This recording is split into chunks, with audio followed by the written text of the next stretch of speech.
A lot of this isn't going to make sense to you, and I'm sorry about that. I'm just going to start at the beginning, with the house.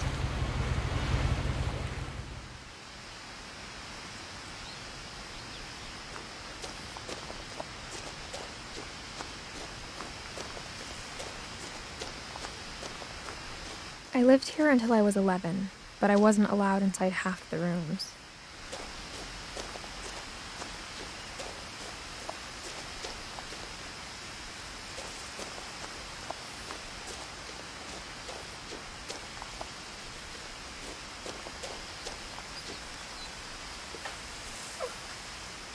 Inside the mailbox were bills from 7 years ago, marked urgent, open immediately.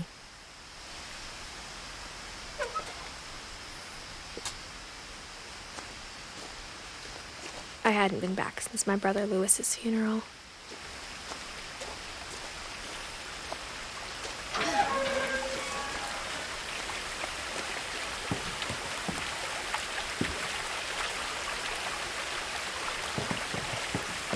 In her will, my mother left me a key, but didn't tell me what it unlocked. Maybe she thought I'd know, or she thought that the mystery would be enough to bring me back.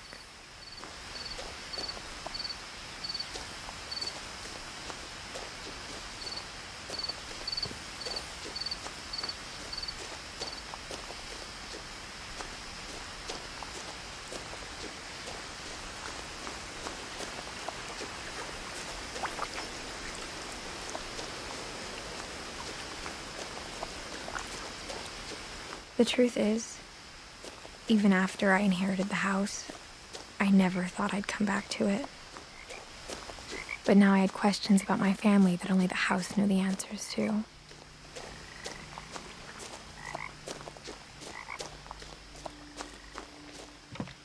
The woods around the house have always been uncomfortably silent, as if they're about to say something but never do.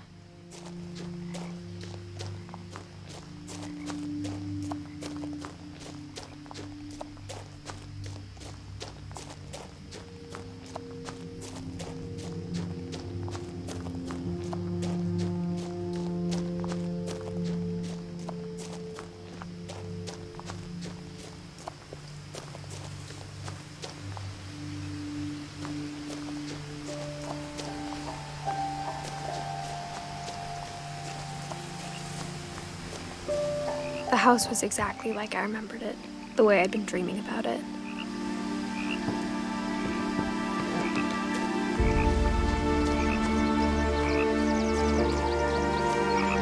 As a child, the house made me uncomfortable in a way I couldn't put into words.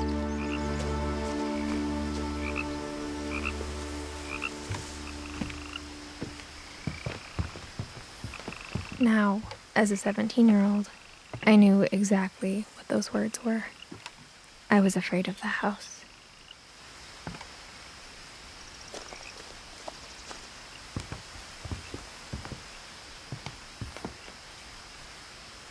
I hoped the key might unlock the front door. It didn't.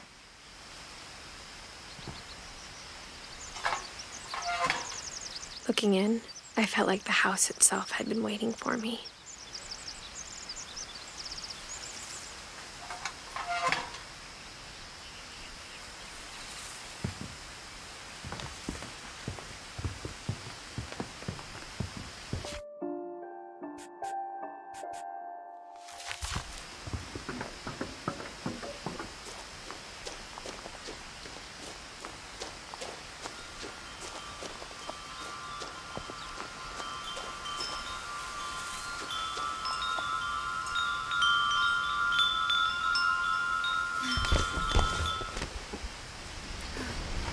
Crawling through the doggy door used to be a lot easier when I was 11.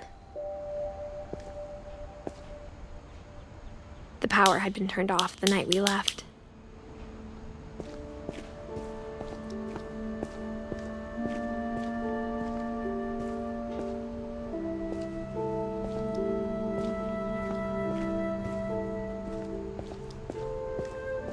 For the first time in years,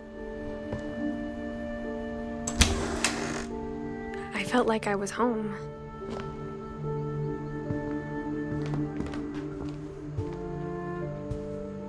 The table was still a wreck from the night we left.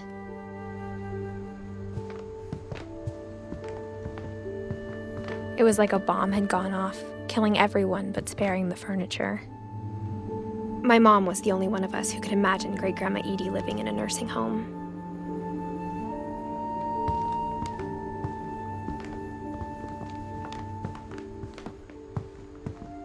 Nothing in the house looked abnormal. There was just too much of it, like a smile with too many teeth. Even the fireplace had a story. Edie told me the bricks came from the original house, after it sank.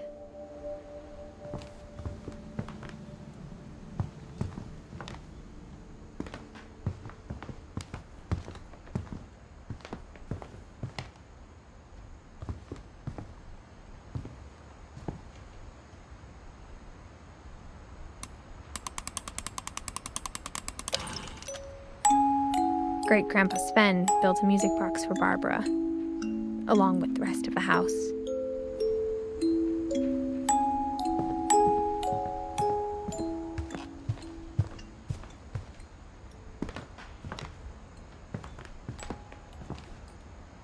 Instead of a family, there were just memories of one. Only one restaurant would deliver to our house. We had Chinese a lot.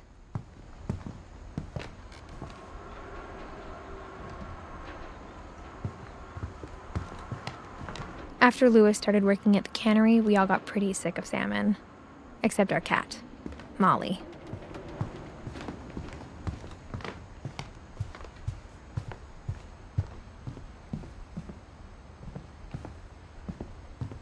My mom wasn't much of an optimist, but she never stopped believing that my brother Milton was alive. A lot of things got left behind in the whirlwind of that last night.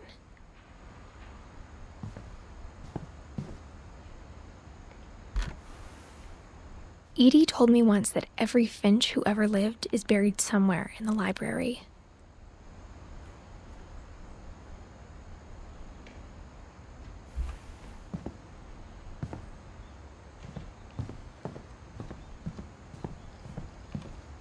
Mom always told me to stay out of the basement, so I wasn't too surprised when the key didn't fit.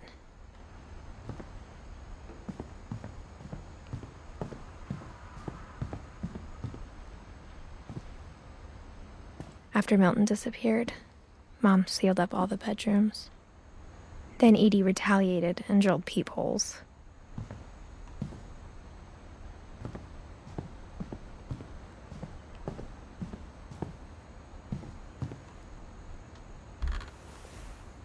The last time I was in Edith Sr.'s room, I was 10 and she was painting my portrait.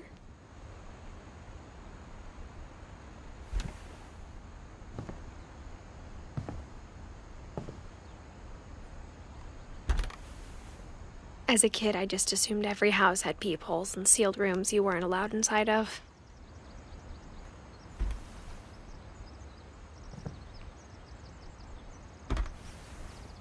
My Grandpa Sam spent 7 years sharing a room with his dead brother, Calvin.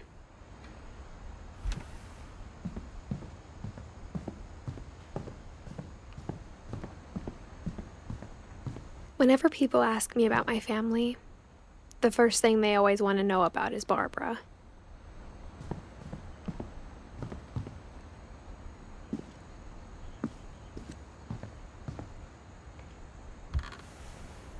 Barbara was a child star for 2 years, until America grew out of it. Edie's father, Odin, built the original house.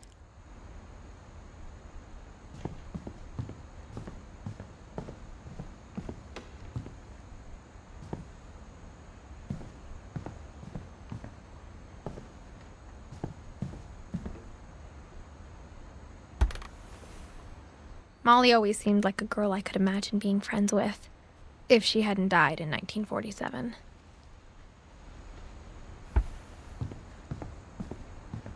I spent a lot of time playing in Great Uncle Walter's room. I think my mom sometimes regretted not sealing it up.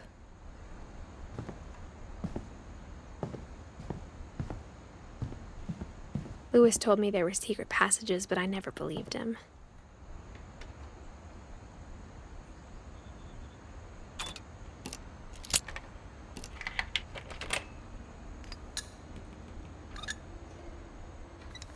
Turns out, my mom was really good at keeping secrets.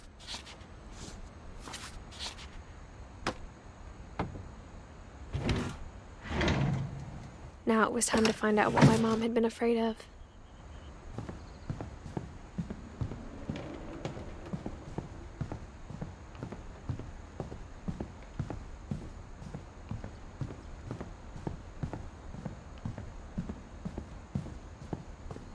Mom must have locked the third floor stairs on the night we left.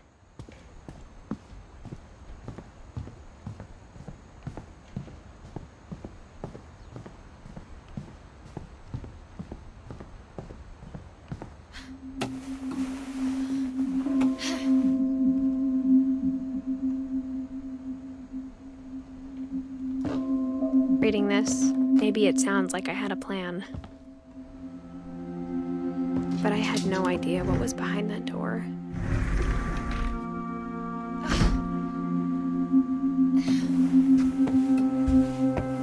Just like I had no idea where all this was gonna lead.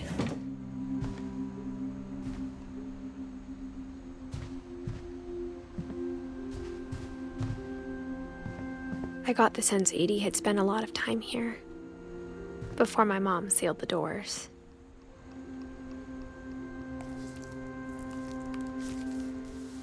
December 13th, 1947.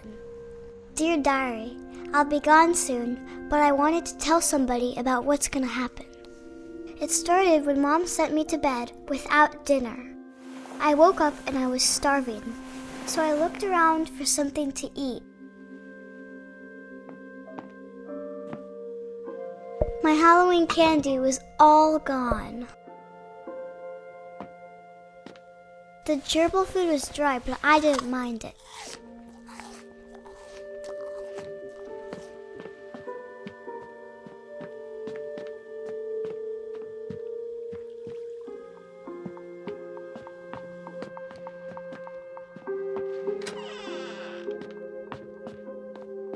I kept eating and eating.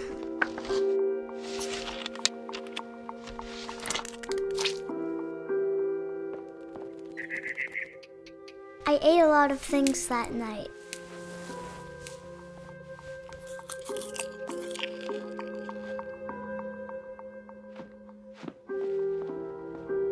Then I heard chirping outside my window.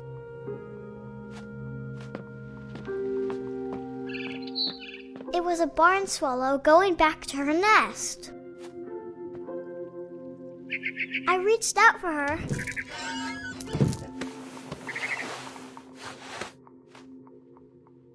And suddenly, I was a cat.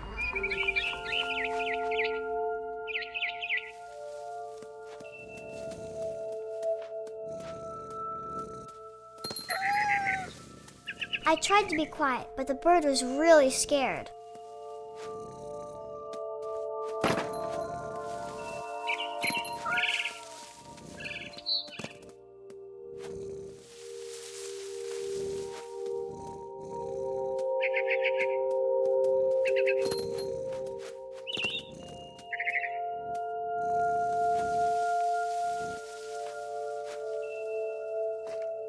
Mom and Dad didn't even look at me.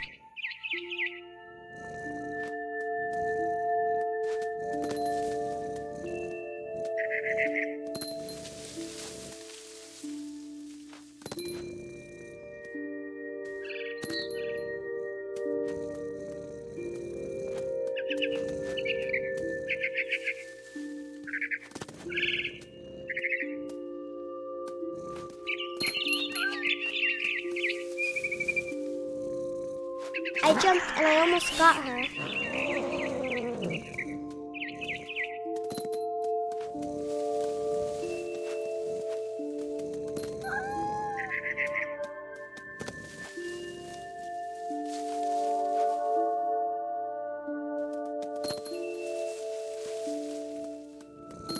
Now I was up in the big tree. I promised Dad I wouldn't climb it anymore. All I cared about was eating that mama bird.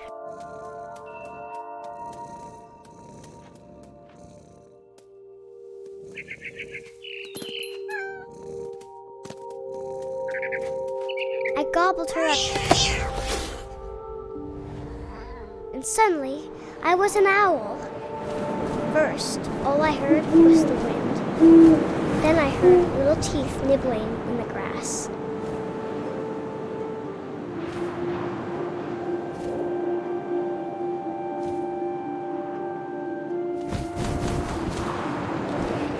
Rabbits.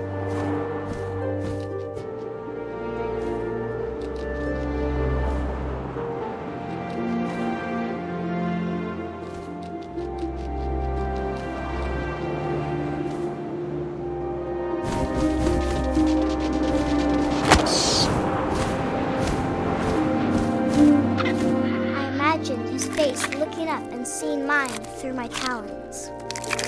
I swallowed him up, and I didn't chew one bit. Then I flew off to find something bigger.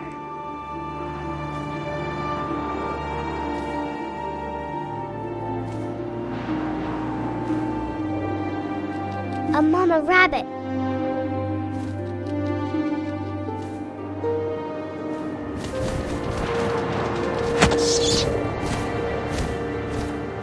She was almost too big to carry.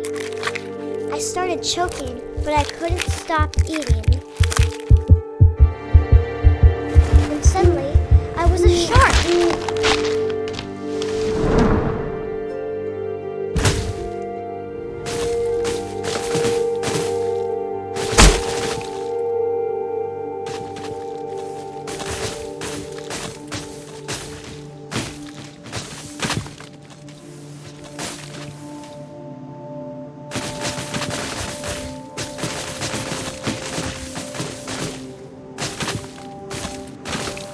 I rolled off a cliff and into the ocean. Now, I was hungrier than ever.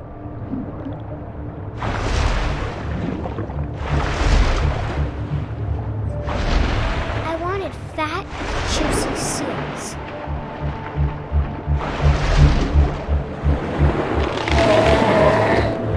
I tore off her flipper, and it tasted really good.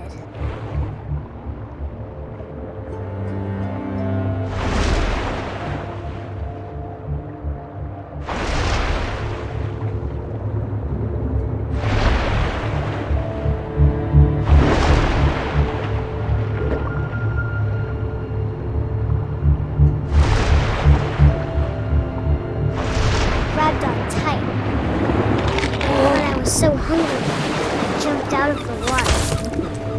When I opened my eyes, everything had changed.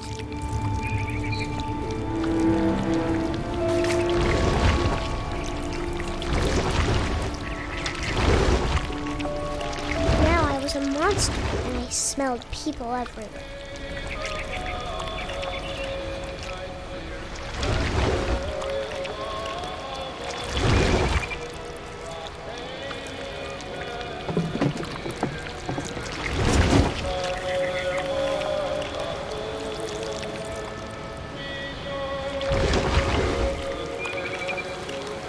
I was big, but I moved real quiet.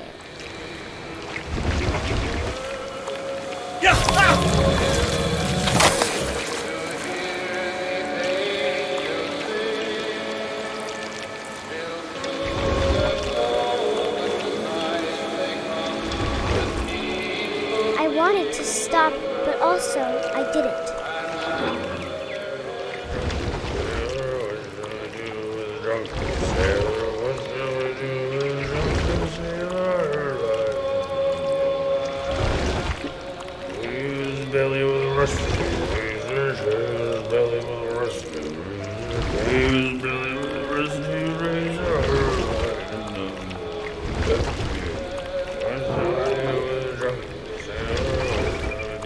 After the last passenger, I was still hungry. And to cross the water, I smelled something new. Something I had to have, so I swam towards it.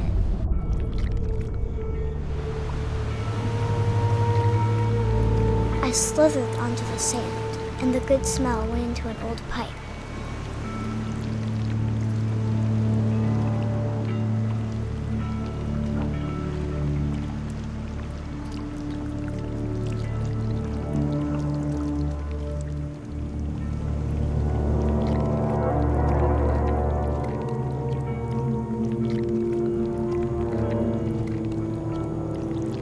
I got closer and closer.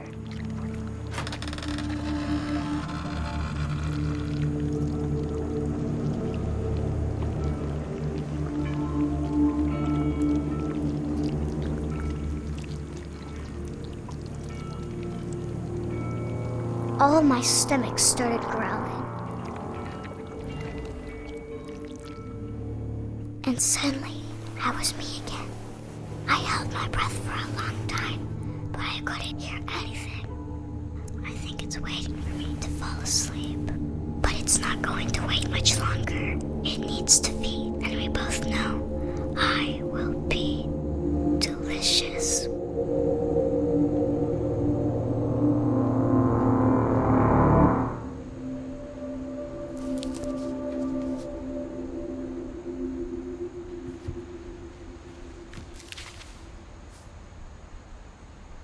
I'm not sure if I believed all of that, but I'm sure Edie would have.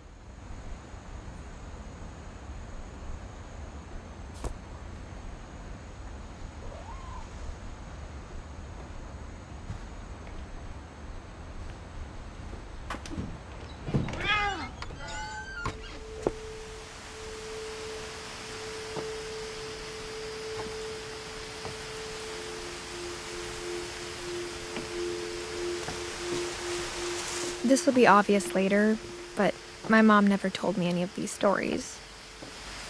Edie would have, but Mom didn't like bringing up the past. Though, when we adopted a stray kitten, she was the one who named it Molly.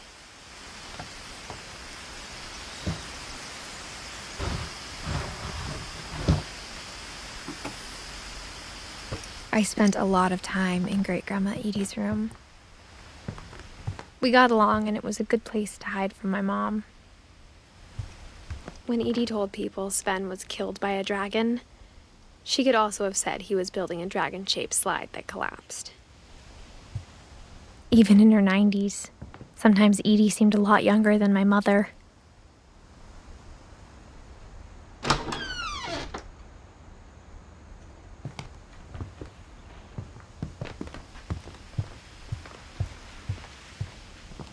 Her room was like a museum. For 500 years, the Finches have been famous throughout Norway for their fortune and misfortune.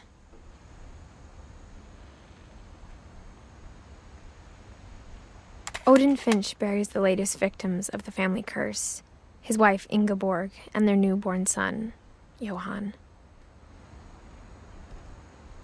On January 7th, 1937, he set sail with his family and his house, hoping to leave the curse behind. But 40-foot waves off the coast of Washington send the house and Odin to the bottom of the sea. Odin's daughter Edie, with husband Sven and baby Molly, step ashore on their new home, Orcas Island.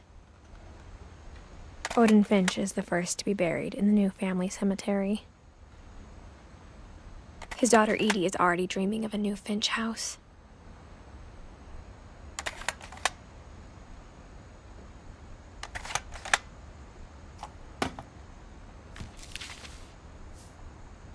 Whatever's wrong with this family, it goes back a long ways.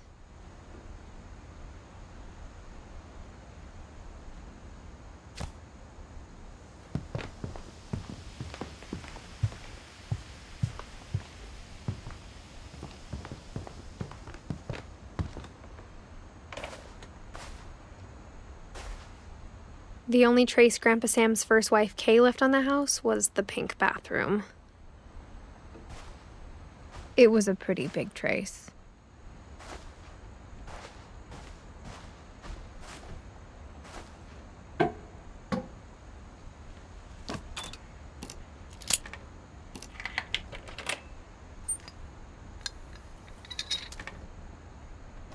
There's a secret in this bathroom. It's in the last place you would look. It isn't in the cupboard. It's hidden in this book.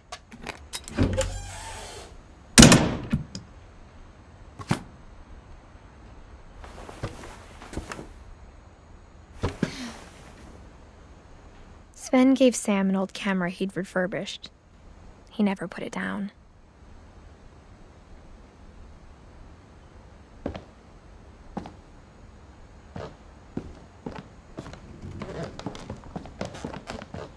From the paintings on the wall, it was clear my brother Milton had been here before me.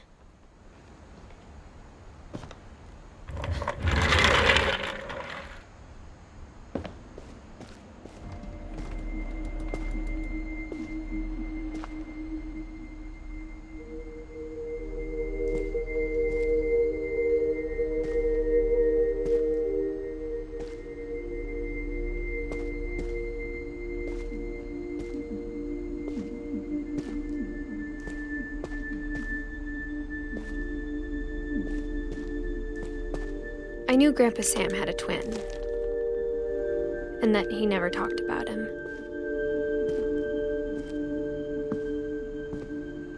I guess my grandpa didn't like history any more than my mom did.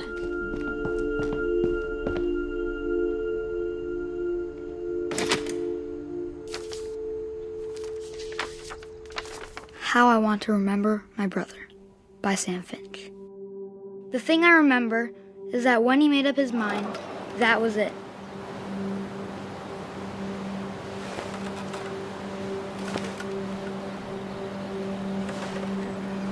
My brother said he'd die before he ate another mushroom, and he did.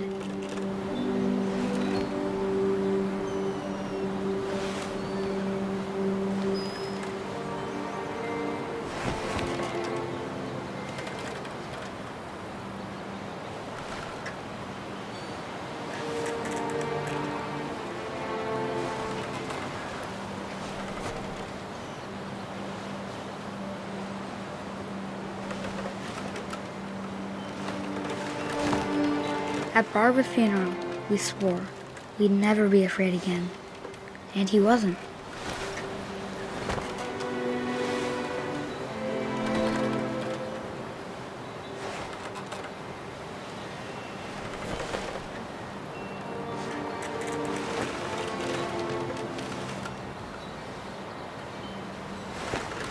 I think Calvin always wanted to fly.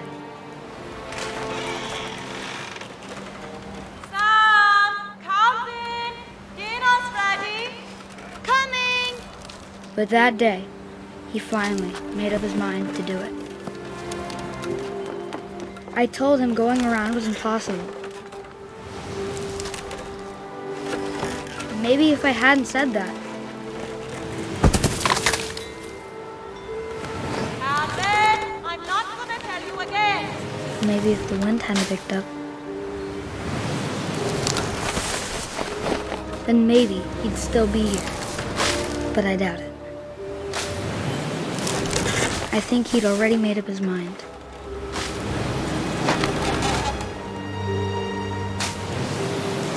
That's what I want to remember about my brother.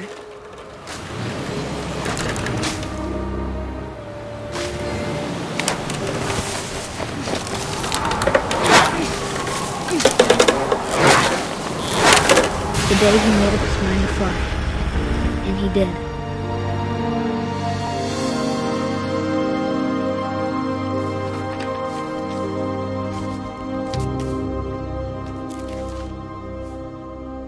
Calvin's story felt strangely familiar. When I was younger, I remember trying to do the exact same thing.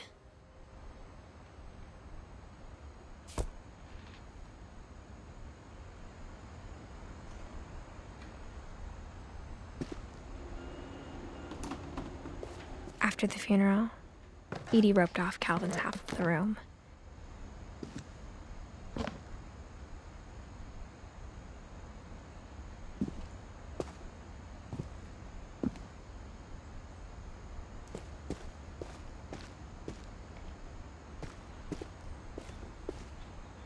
Mom said Grandpa Sam enlisted at 18 and never set foot in the room again.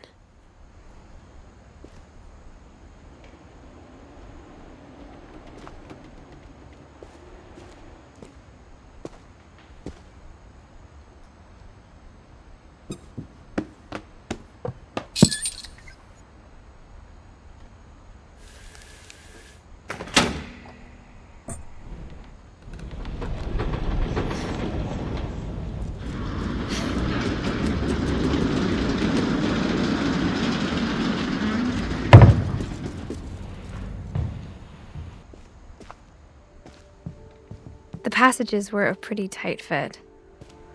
They'd obviously been built for smaller hands and bellies.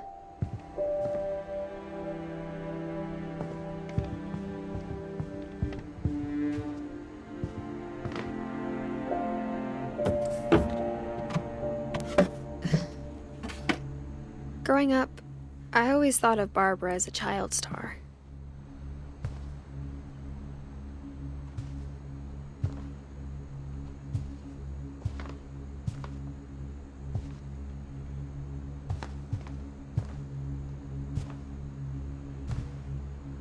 I never thought about how hard it must have been for her afterwards.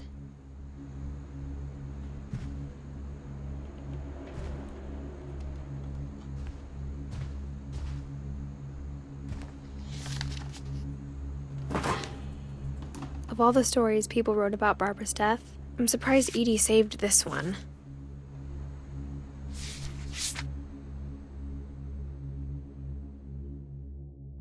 Old Jack here with another ghastly tale inspired by America's most unfortunate family.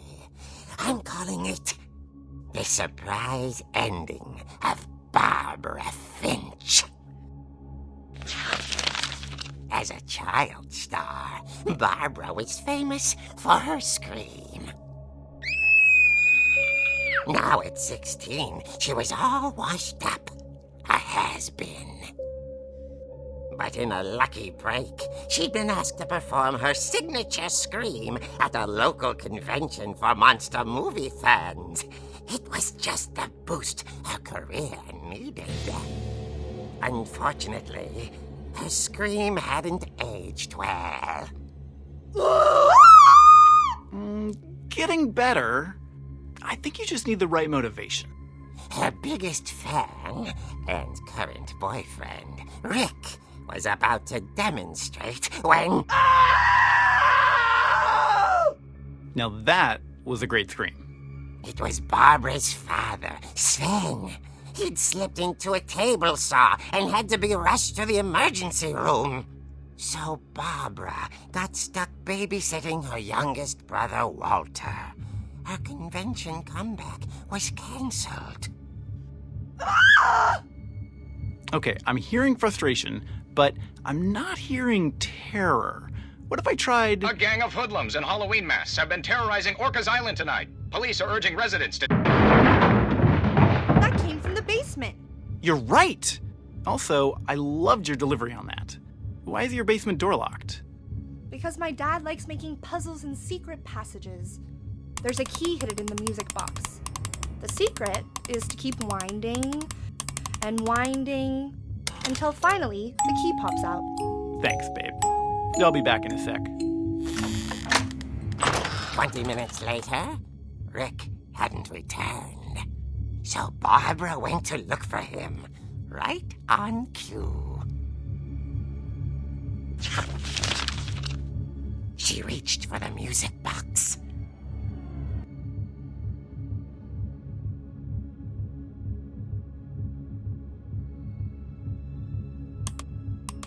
And as she wound the key, she listened for Rick, but the house was silent.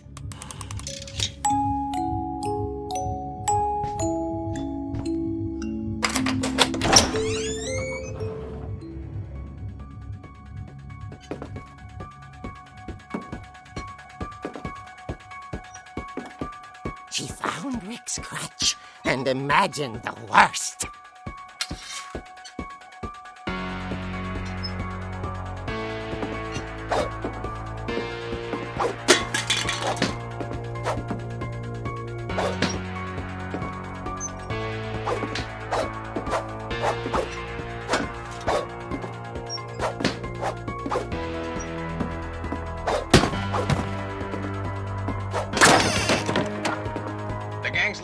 infamous Hookman killer, Dr. Carl Hamill, who impaled and then ate his family 10 years ago tonight.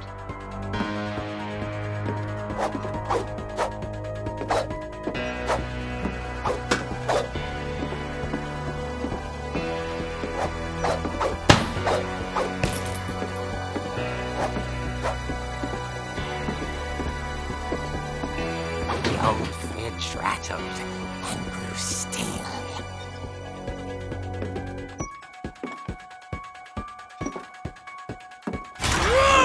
Oh dear!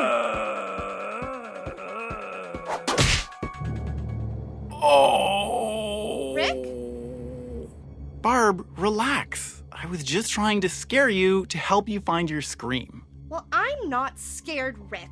I'm furious. Then act furious. All I'm getting from you now is that you're hurt and confused and She threw him out, but she kept a little something to remember him by. Barb, have you seen my other crutch? And she was still holding it when she fell asleep watching the late picture show. Hours later... Barbara! Walter, what's going on up there? Ah! Okay, I'm coming up, but if this is a trick, you're dead, Walter.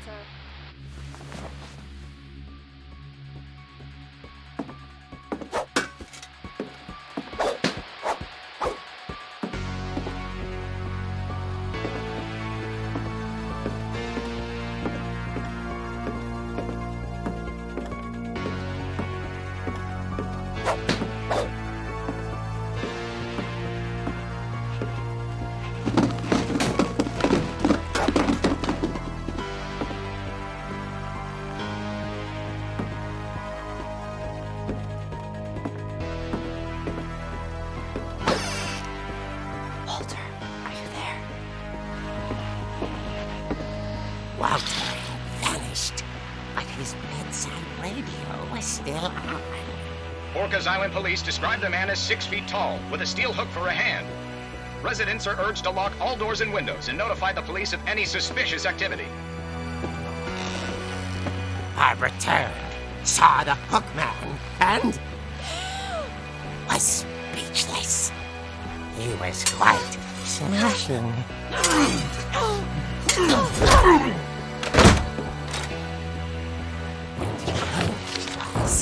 He couldn't get enough of Barbara. Okay, Barbara, there's gotta be another way out of here.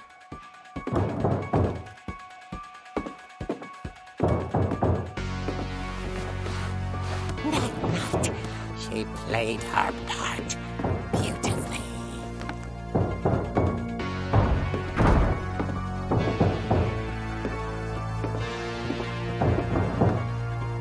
She thought about abandoning Walter, but just couldn't do it.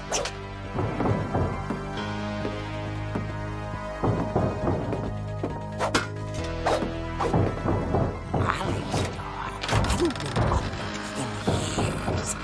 The hinges groaned.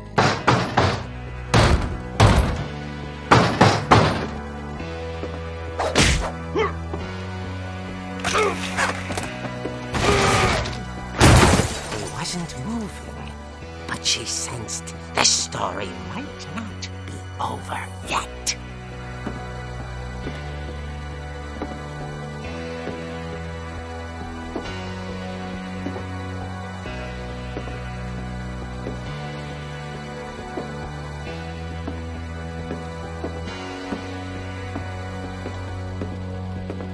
The hookman had vanished. She listened for his breathing, but all she heard was...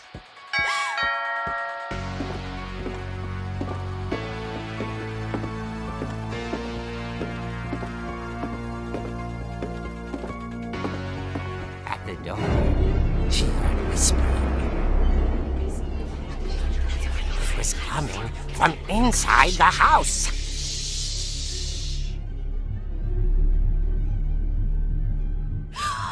Oh dear.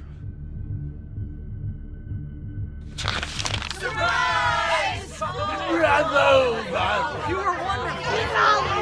monsters had come to surprise her. dream come true. Then she saw what kind of monsters they were, and she realized what was about to happen. She was going to be famous. And with her final breath, Barbara Finch gave the performance of her life.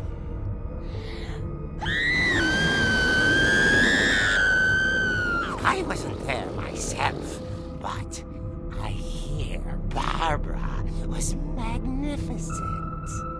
Poor girl. She had a taste for stardom.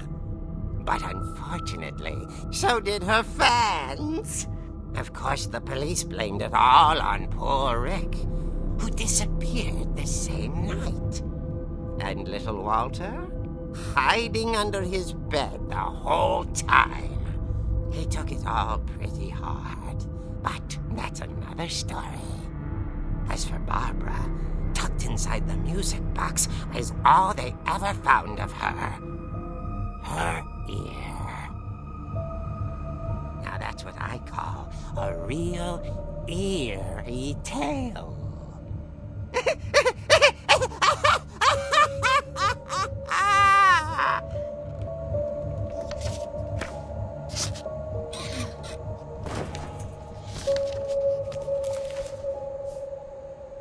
Edie told me all Barbara wanted was to be remembered, as absurd as that comic was. Maybe what Edie saw was a happy ending.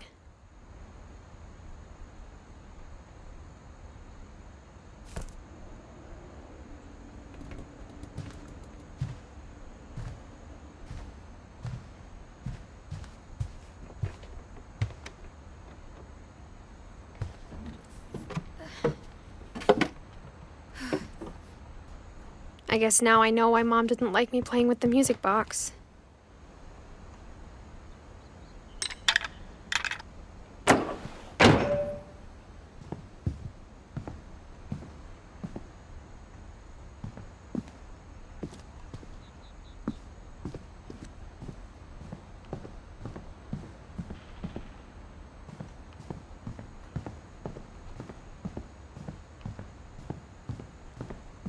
It's funny.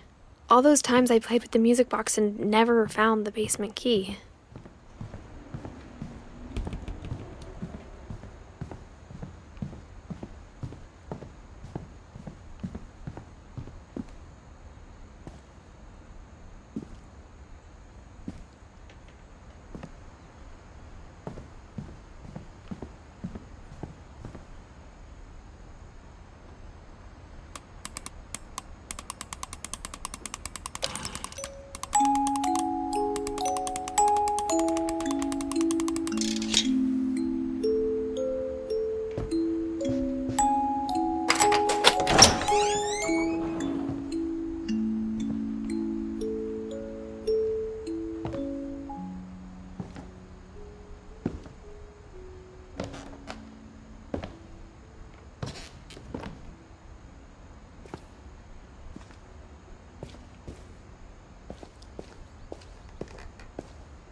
Mom said the basement was off limits, unless I wanted another tetanus shot.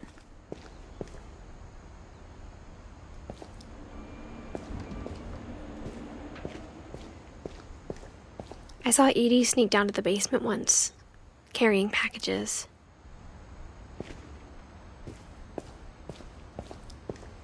I thought maybe she was hiding presents.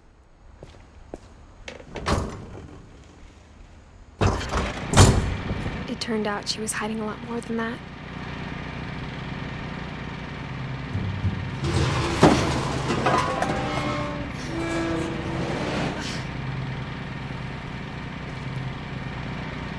I remember asking Mom once about where Walter had gone. She said after Barbara died, he got as far away as he could. If there's a pattern in all these stories, I think it's that none of us has gotten very far.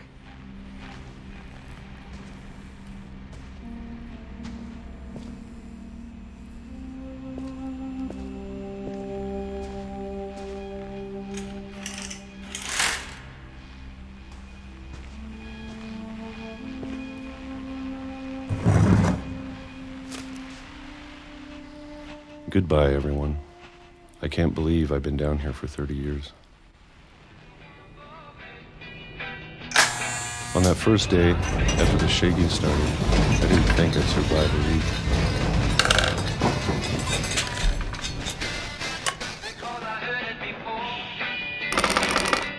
But after a few days, I settled into a routine. That's what kept me sane. Having a schedule, living for today. I always expected to be dead tomorrow. But if you wait long enough, you get used to anything.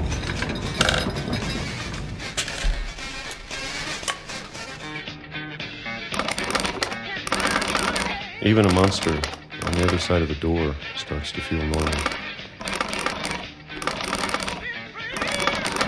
Almost friendly.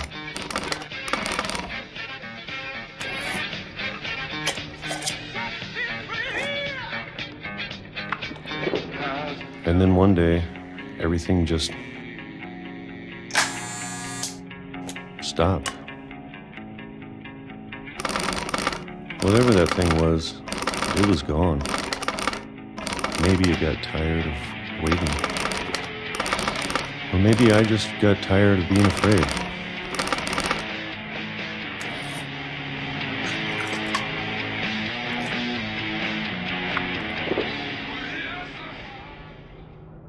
It's been a week now, the longest in 30 years. I'm done waiting. I have to leave while I still can.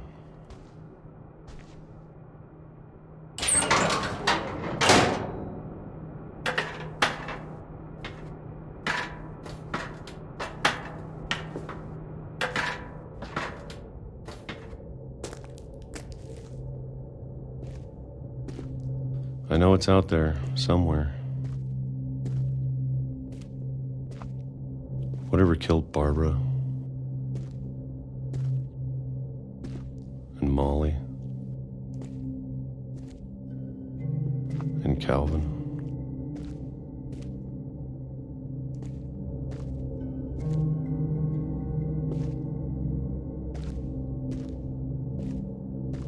Maybe this is all a mistake. But I need to stop living the same day, even if it kills me.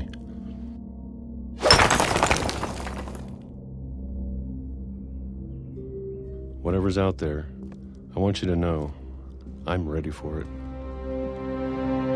I'm going to appreciate all of it, especially the food. I don't mind if I only have a year left,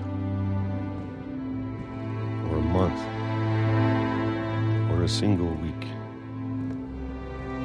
I'd be happy with one real day. I can already imagine the sun on my face.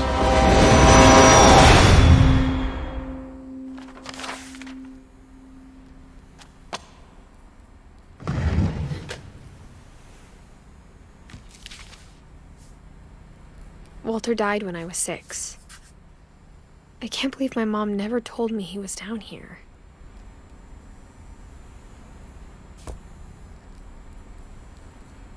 I'm sure my mom was trying to protect me.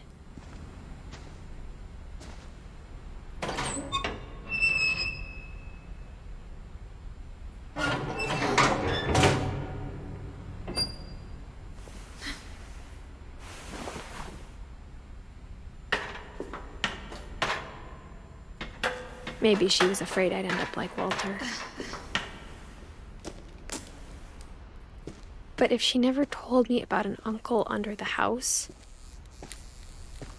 I can only imagine what else she was hiding.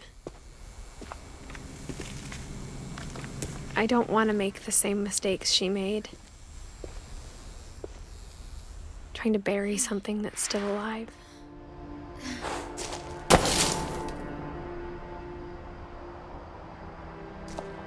Now that there's only one of us left, or maybe 2, I thought it was time I heard the stories for myself.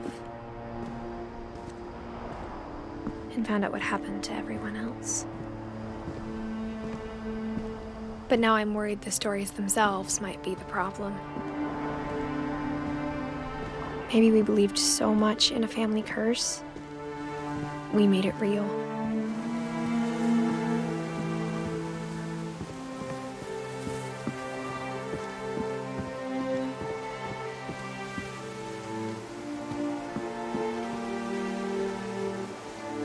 I don't know if I should even be writing this.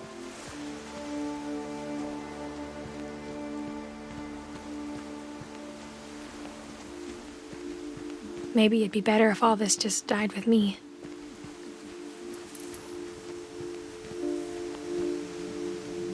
But I thought you should know about your family.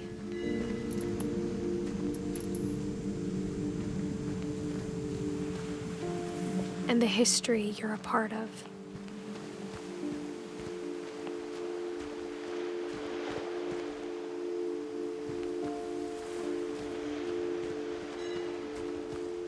Though to be honest, I feel as lost as you probably do right now.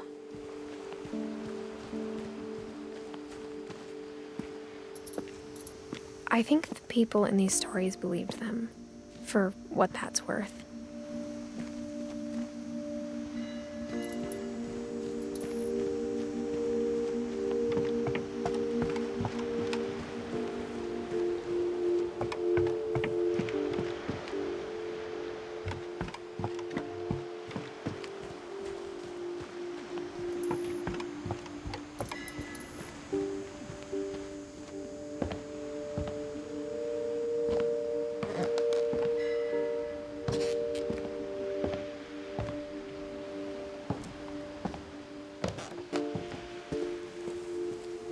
And when you look at the house, that history of imagination and stubbornness and madness, any of it seems possible.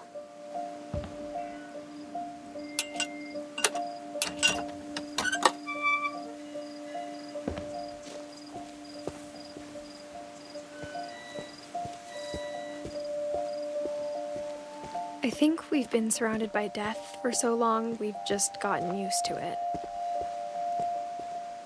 What kind of family finishes building a cemetery before starting the house?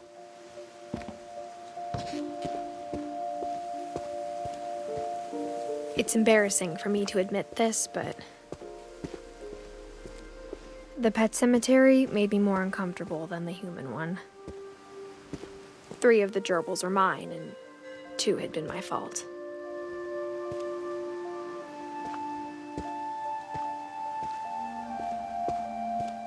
Sven built the house, but it was Edie who designed the cemetery.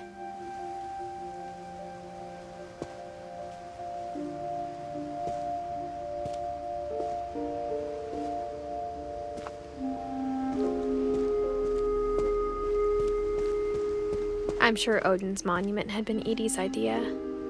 My mom was always trying to move on, but for Edie, the past never went away.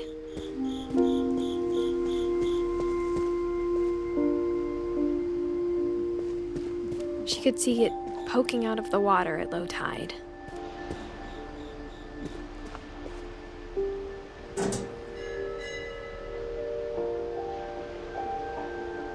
Edie said she dreamed about the old house every night.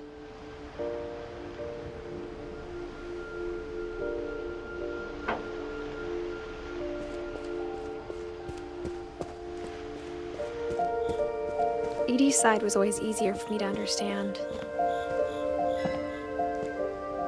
But the older I get, the more I can see where my mom was coming from.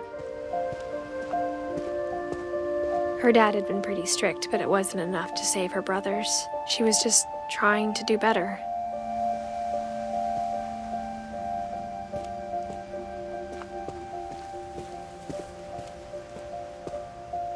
She lost 2 of her brothers, just like I did. I get why she tried so hard to protect us. We never found Milton's body, so my mom insisted we were putting up a monument, not a tombstone.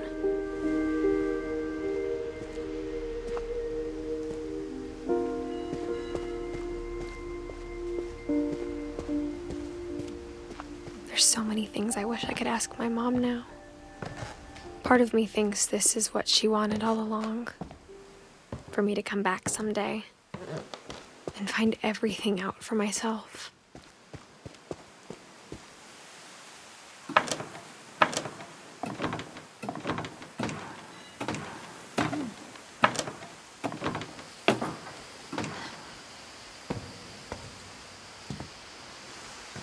But looking back on it now,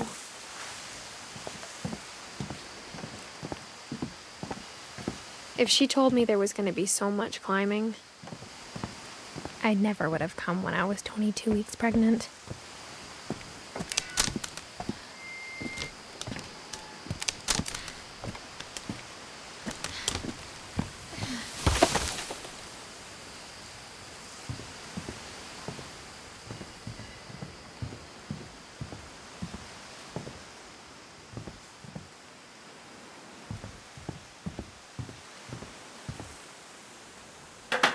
I never met Grandpa Sam, but I think he and my mom had a lot in common.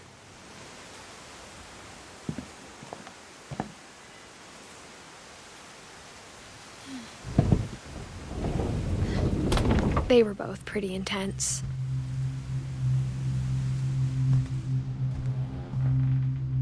Sam spent his life shooting photos, but Mom said he got nervous being in front of the camera.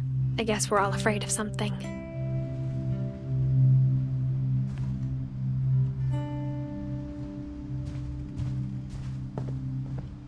Instead of hiding from death, Sam seemed to go out of his way to meet it.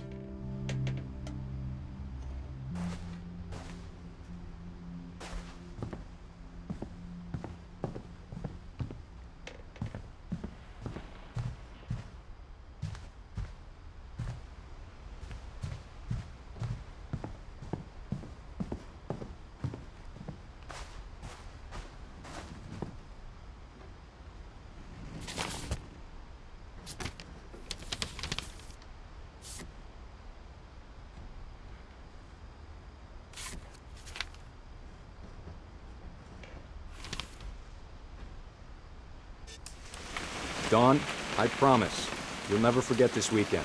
Yes, sir. These memories are gonna last a lifetime. Hmm? What? Am I gonna have to shoot anything? It's a hunting trip, Dawn. Shooting is strongly encouraged. It's too early, Dad. Perfect. It's gonna rain the whole weekend, isn't it?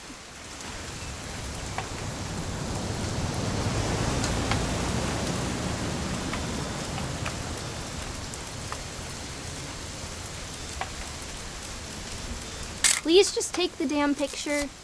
Hey, language. I will never forget this weekend, Dad. That's the spirit. Okay, got it. I'm gonna take some pictures, okay? Just be careful. That camera's older than you are.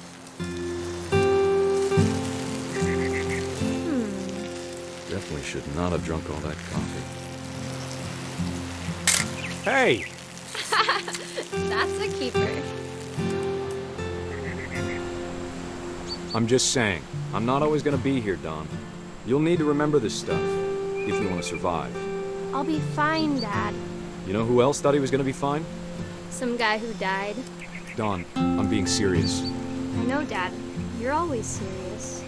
Doesn't being out here make you want to chill out? Well, to tell you the truth, I haven't been out here in 20 years. Dawn, don't you think you could find something more interesting to photograph? Last time I was with my brother Calvin. Man, that was a great trip. You don't need to waste any more film on me, kiddo.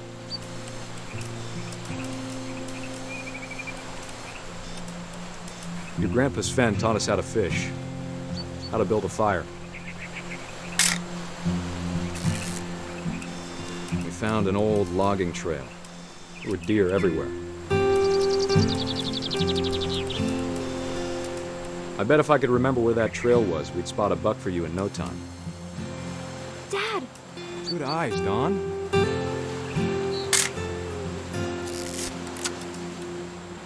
Before you take the shot, let me get a picture of you.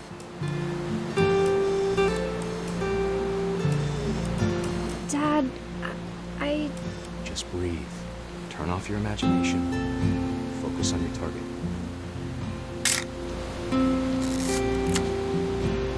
Let me get behind you.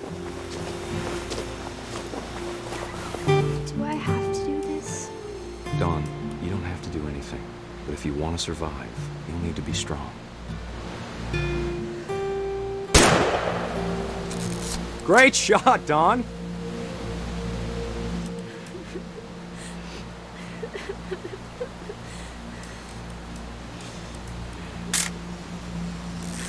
I'm proud of you, Dawn. Always remember that, okay?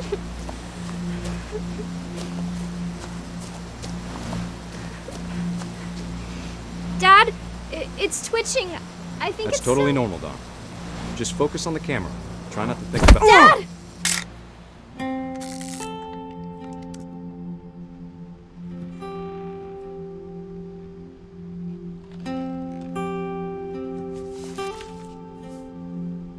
Of all these stories, that's the one I wish most that my mom had told me.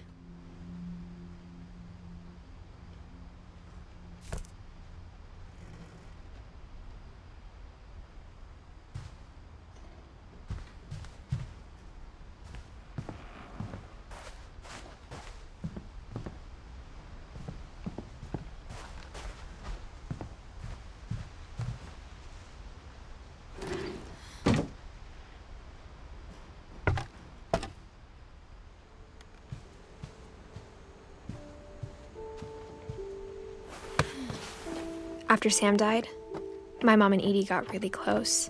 They'd both lost a lot.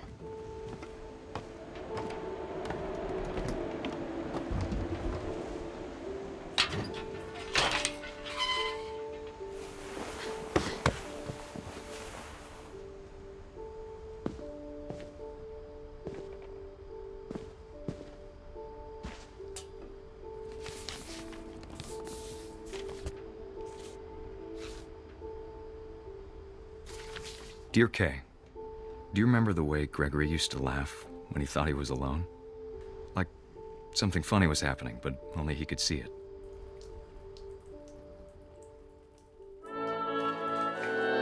I think he saw things the rest of us don't.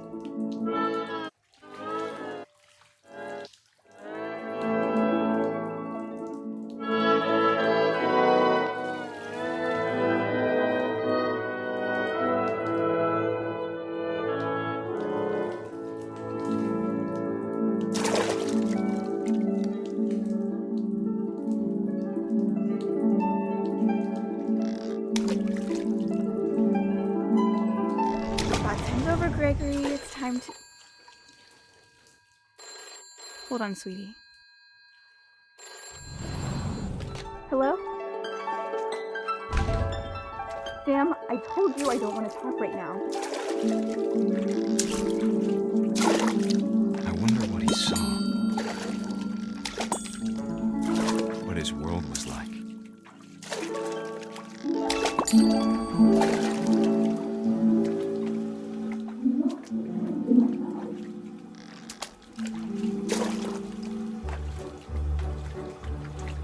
He reminded me so much of Calvin.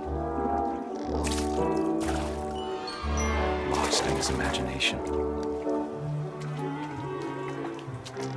Whatever it was, he saw.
silly it sounds.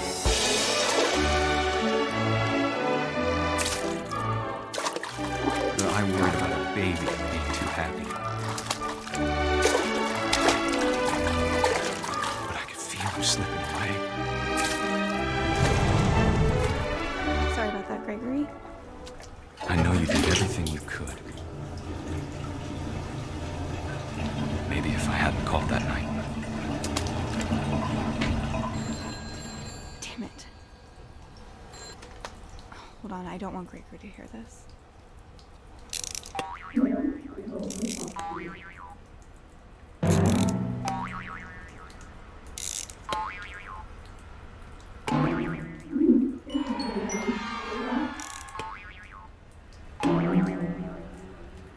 I wish he could have told us about the world he saw.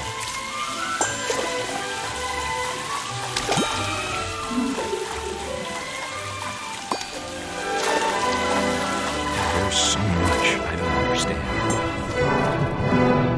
about Gregory, about everything.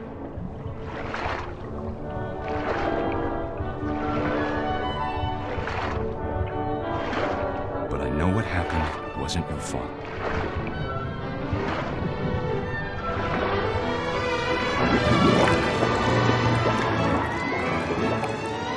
I'm sure he's happy. And he'd want you to be happy too. Good luck, Kay. Love, Sam.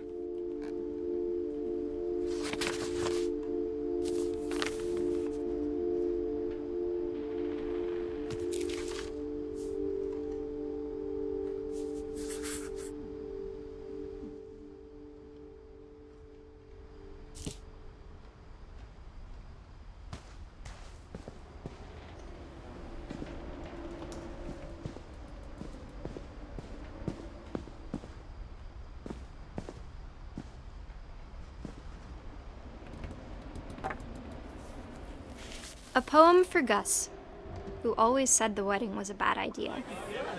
Our father never hit us kids, at least not very hard, before the day my brother said with teenage disregard that he'd be dead before he'd see a wedding in our yard.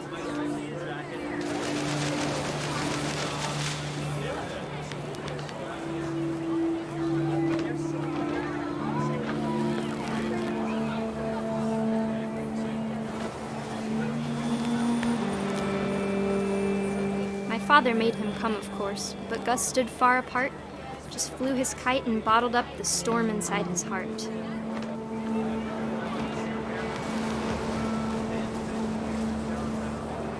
I tried to talk him out of it, but though he'd never met her, we don't need a stepmom, were the words that I now pronounce you husband and wife. You may kiss the bride.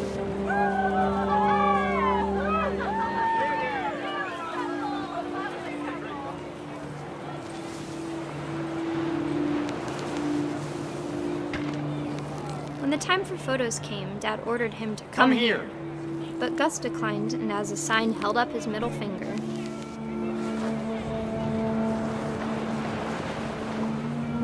The wind picked up, and panicked geese appeared and quickly went. But all the humans did that day was go inside the tent.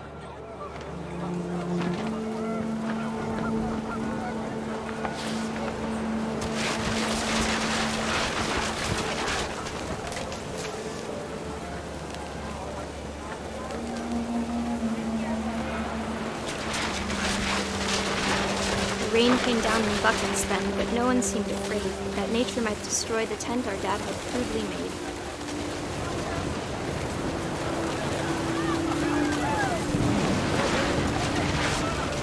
The thunder sounded much too close and full of angry power, but all my father said to this was, "Make the music louder."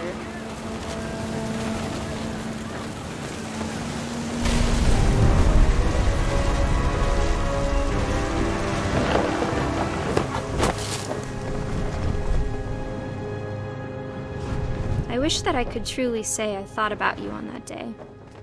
Out there on the beach alone, just you, the wind, the sea, and foam. But I didn't, until we found you. I can't imagine my mom ever writing poetry, and yet...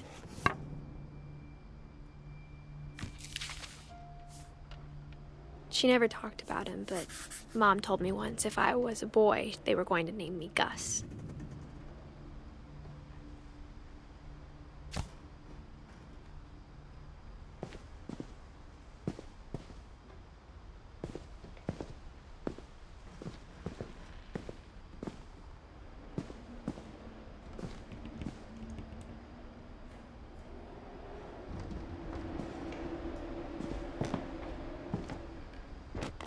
My mom moved up to the loft after her brothers died.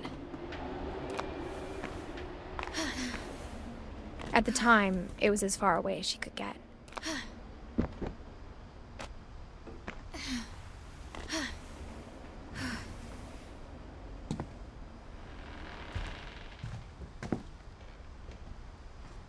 She spent a summer building houses in Calcutta, where she met my dad, Sanjay.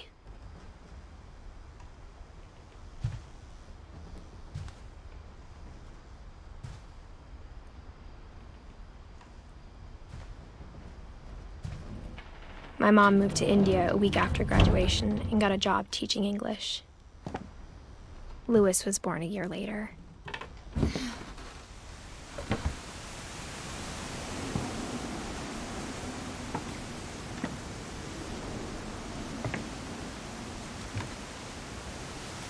When my dad died, I don't think Mom knew where else to go.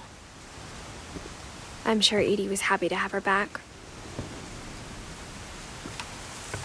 And to see kids in the house again.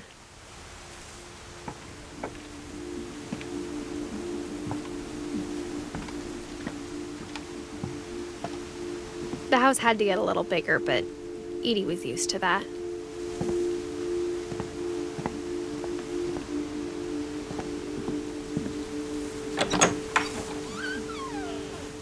And for a while, things were good. Almost normal.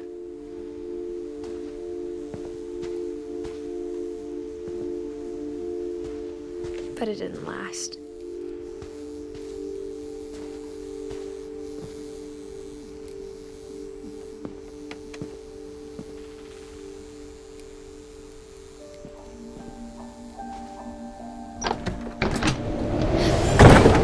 The beginning of the end was Milton's 10th birthday, when Edie gave him a castle.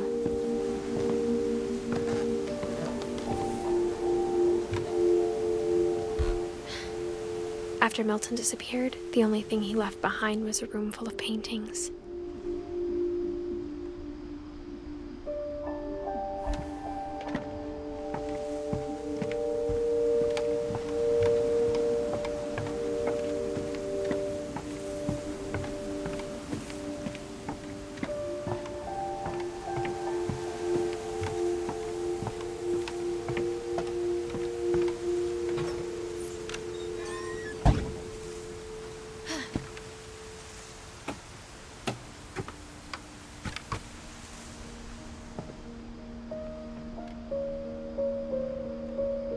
I think Edie was happy to finally have another painter in the family.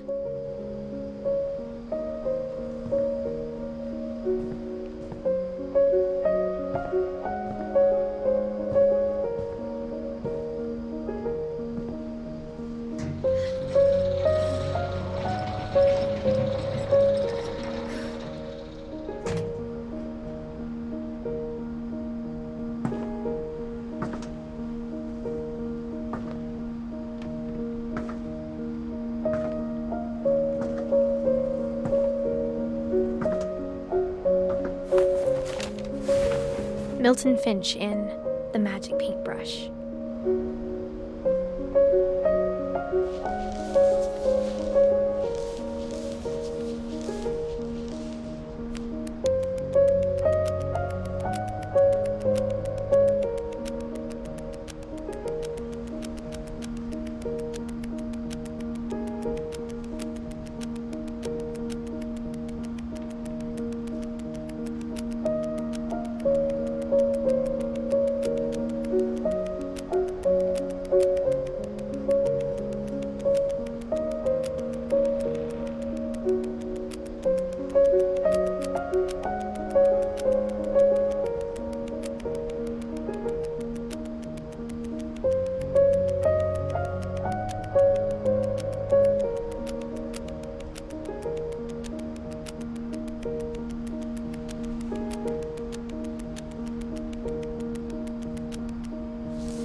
was 4 when Milton disappeared.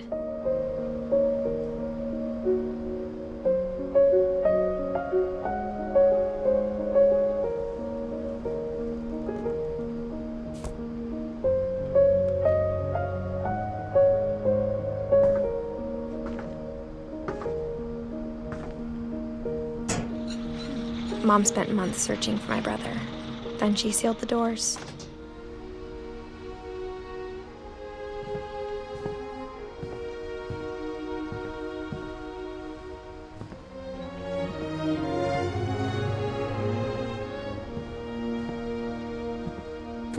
Whatever Milton had found in the house, Mom didn't want it getting out.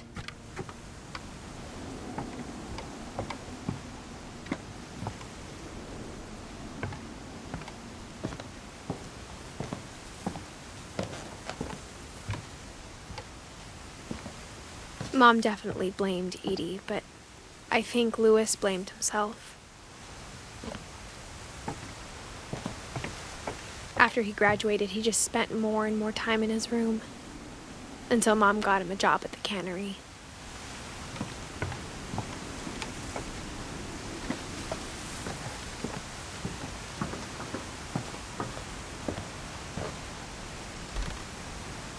Everyone always told me to stay out of Lewis's room. Except Lewis.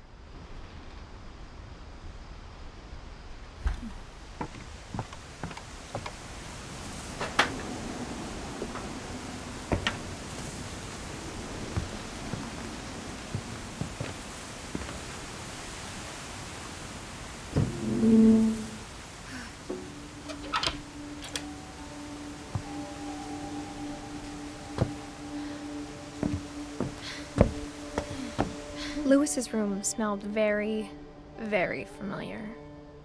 That part of him lived on.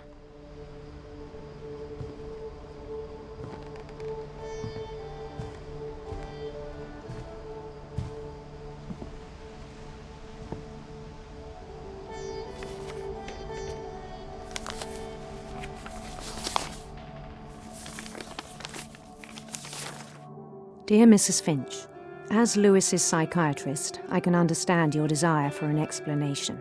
As I see it, the trouble began in January, shortly after we convinced your son to seek treatment for substance abuse. Newly sober, I believe Lewis first noticed the monotony of his daily life.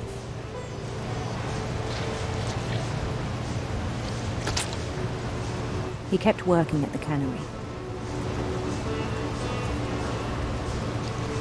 But he withdrew part of himself.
In our sessions, I saw the same behavior.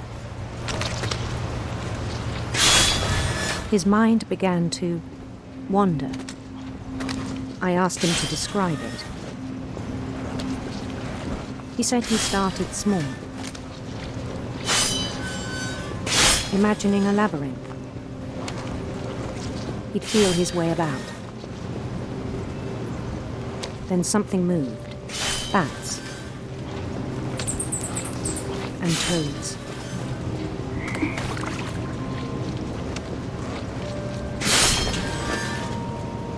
And things that have not names. He knew it was all in his head. But he took it very seriously. I had hoped he'd find himself.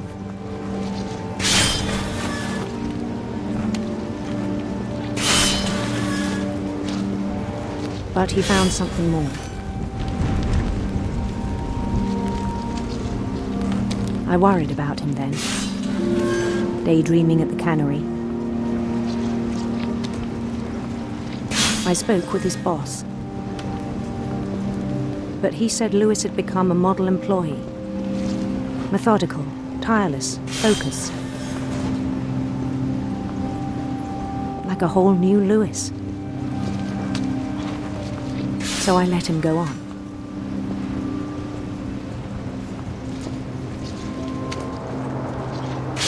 I even encouraged him. It seemed very promising at first. He told me he'd made a new friend.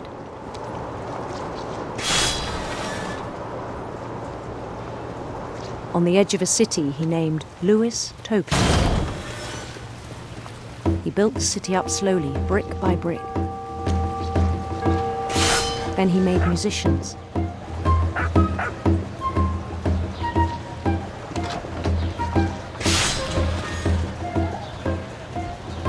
And songs for them to play. He talked about starting a band. And he was always humming something. Every day his imagination grew stronger.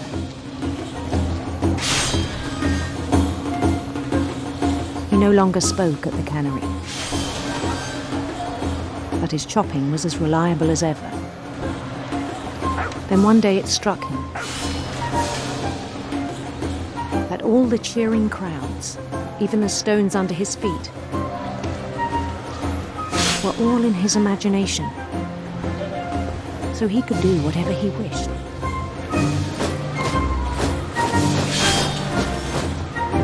He held an election for mayor,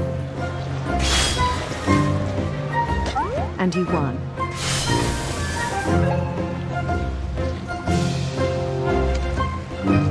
They begged him to stay, but his mind was already wandering. It became a game for him.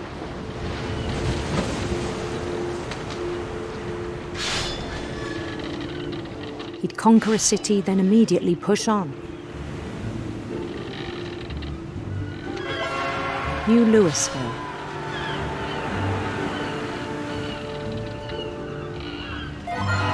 St. Louis. He started drifting away from our reality.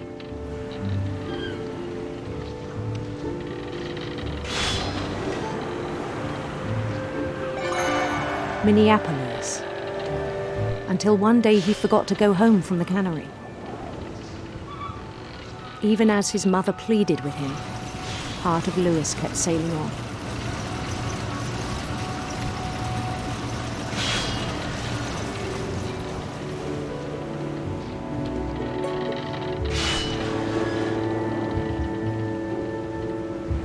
In Lewisburg, he heard rumors of a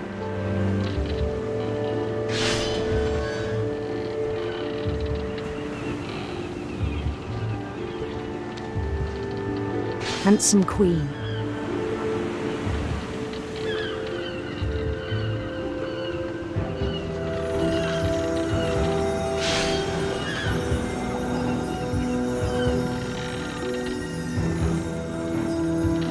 The queen was on her own quest for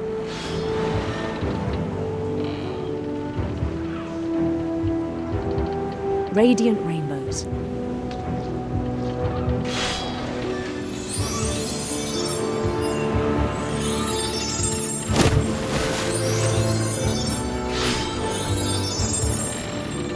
He followed the sound of her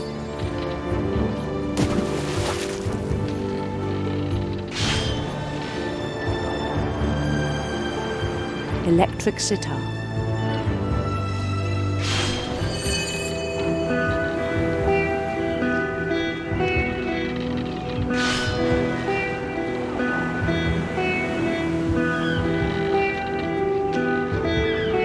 His chase led him to a golden palace east of the sun and west of the moon. Even then, his logic remained sound. He knew the world was all in his imagination.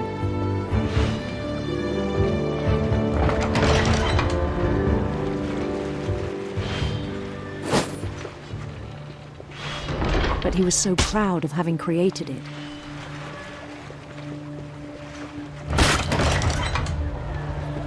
In his own eyes, he'd become something greater than a king.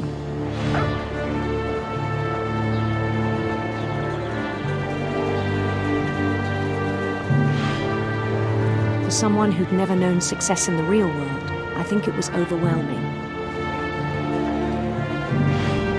And then it struck him that the real Lewis was not the one chopping salmon, but the one climbing the steps of a golden palace.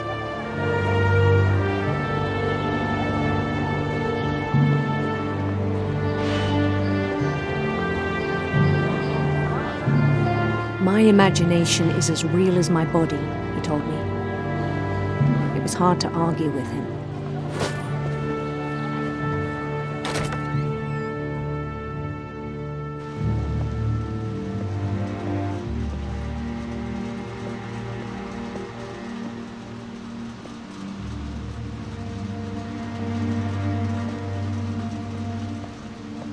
He began to forget the world we know.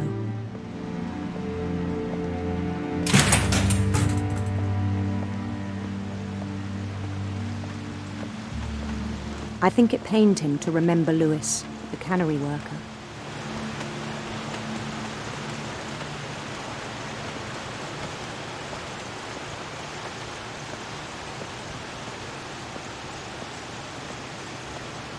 He began to despise the man with a royal contempt.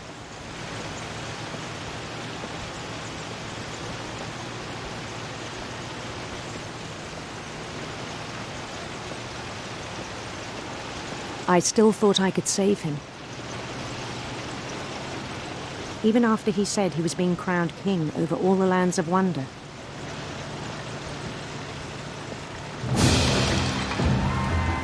The palace would be packed with his companions.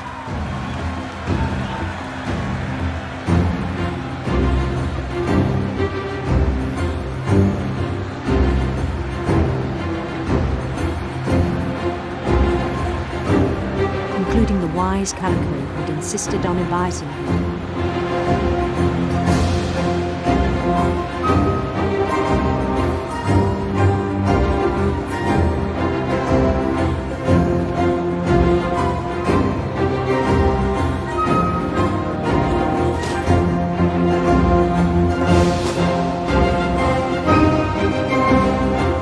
His queen waited, holding his crown.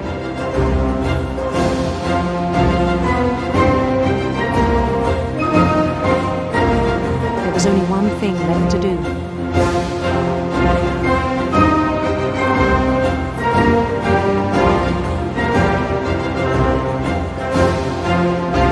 Bend down his head.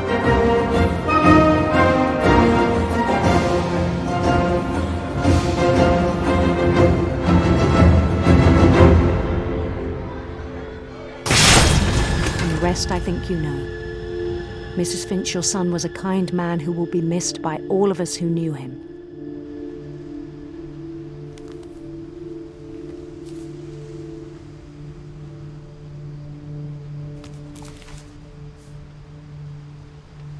My brother was really cool. I wish you could have met him.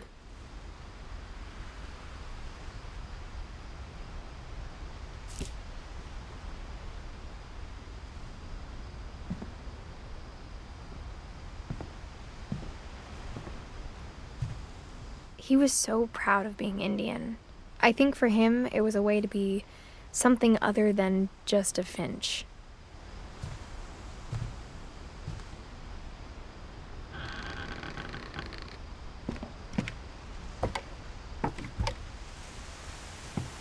On the way back from Lewis's funeral, my mom told me to start packing.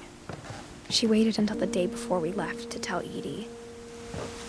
I'm not sure if she wanted to make it easier or harder.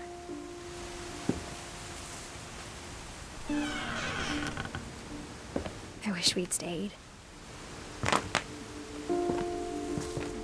But I understand why we left.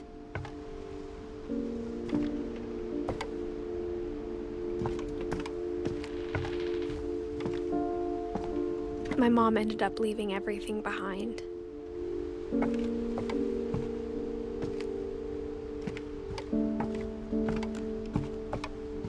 What happened that night had been coming for a long time. Maybe it should have come sooner.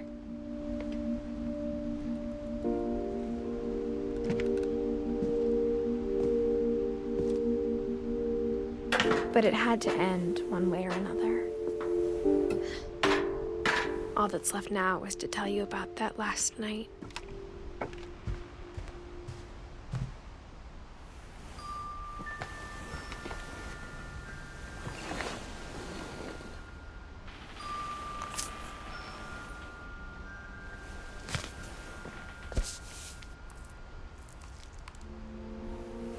That whole last day, Edie just watched us pack and didn't say a word. Until supper, when she raised her glass and said, "To our final night together, and all our final nights apart." Grandma, you know what I said about alcohol. Some of your medications are very Edith, specific. I left a present for you in the hallway. Why don't you go open it? The grown-ups have to argue now. I'm sorry, you're right. We're all leaving tomorrow. Let's just enjoy our last... I'm not leaving. Edith, you're excused.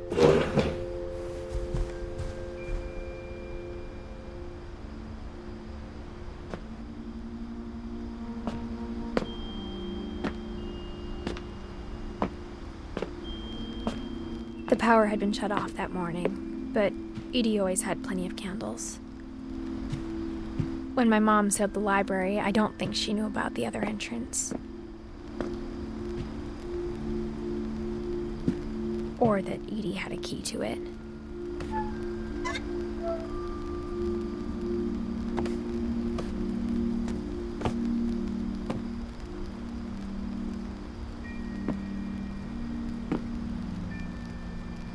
That thing you're afraid of isn't going to end when you leave the house.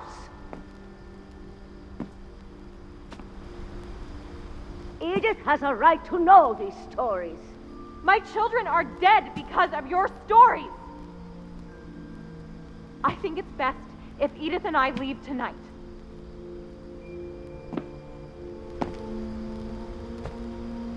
We'll have the nursing home send a van for you in the morning, okay?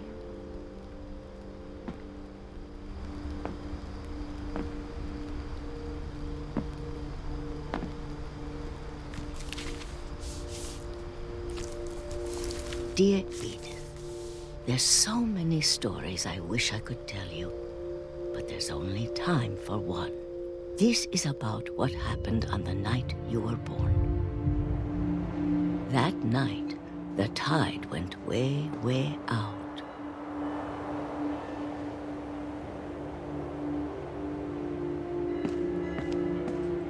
It was the first and last time I ever saw the old house aground. There'd been an earthquake out in the middle of the ocean. They called it the lowest tide in 1,000 years. God, it smelled awful. You know, I've seen that house every day of my life.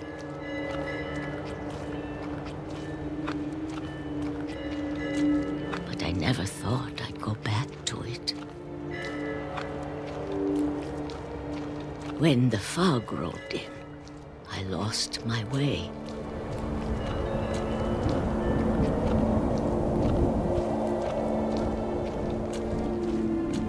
I got turned around.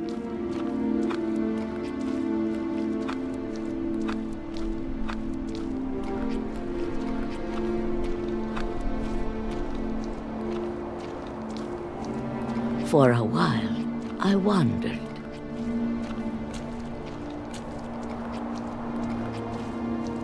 I started seeing things.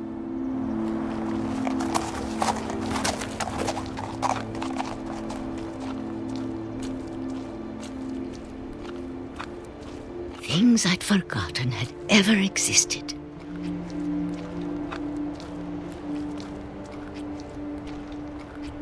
But when I saw them, they felt like old friends.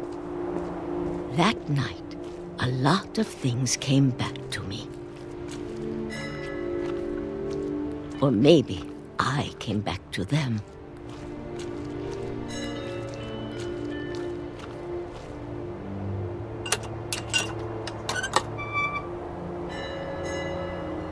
Things I can't explain, but that I need you to try and... Edith, what are you doing in here? It's mine. Edith! Mom, you're gonna rip it! Let go! I kicked and screamed, but Mom dragged me to the car.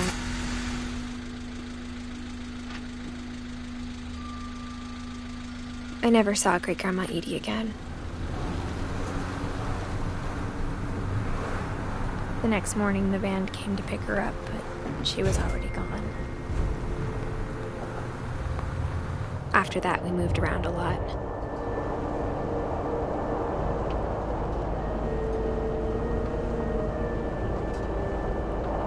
We both tried to make the best of it.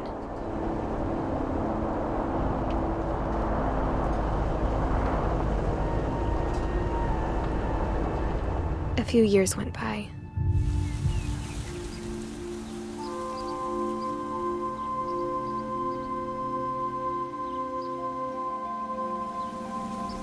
My mom didn't like to talk about it, but she started getting sick a lot. The rest happened pretty quickly.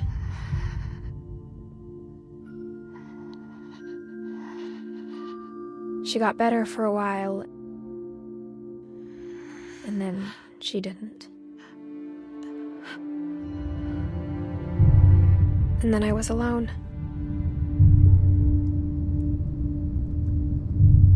The last Finch left alive.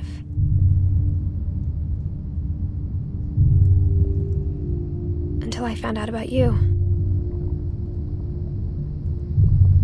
I'm still not sure what to tell you about all this. If we lived forever, maybe we'd have time to understand things. But as it is, I think the best we can do is try to open our eyes. And appreciate how strange and brief all of this is.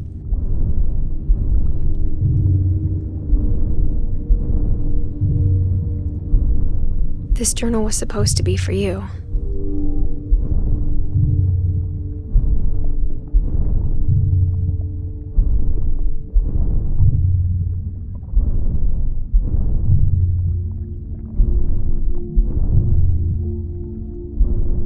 But now I hope you'll never see it. I just want to meet you.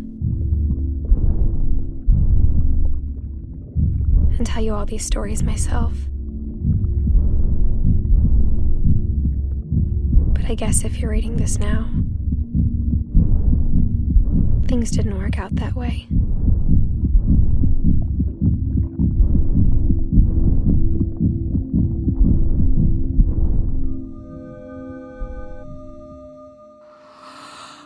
This is where your story begins.